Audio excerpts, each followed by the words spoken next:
küllü çayı, araz bereket kaynağı, azap beylerin konağı.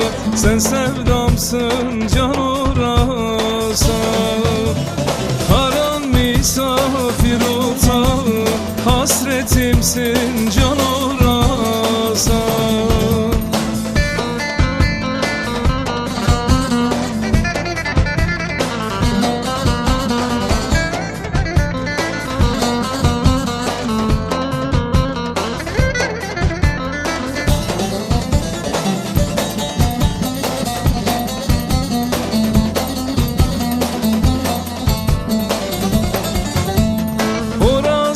Baba türbesi, Veli Baba'nın duası, Molla Ahmet medresesi.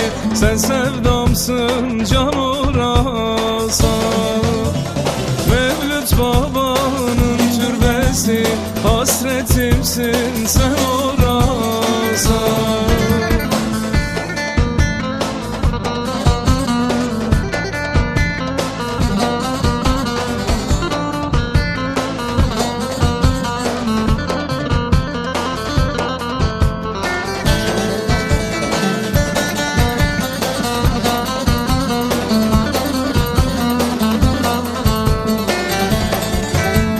Yiğitler bilekler sağlam, yürekler doludur iman. Özü sözü birer zaman, toprağımsın can orasa. Özü sözü birer zaman, toprağımsın can orasa.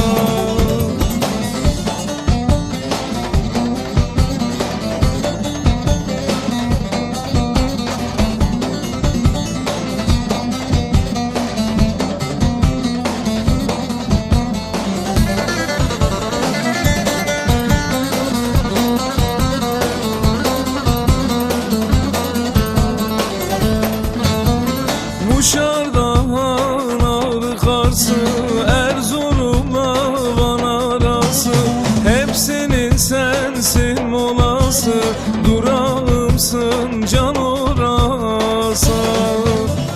Hepsinin sensin molası, durağımsın can orasa.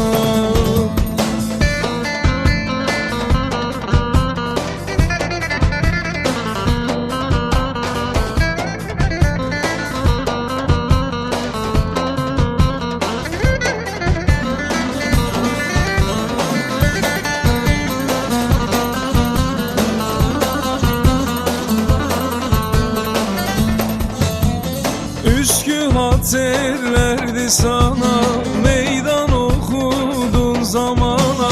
Gelen doyamaz tadına, dergahımsın can orasa.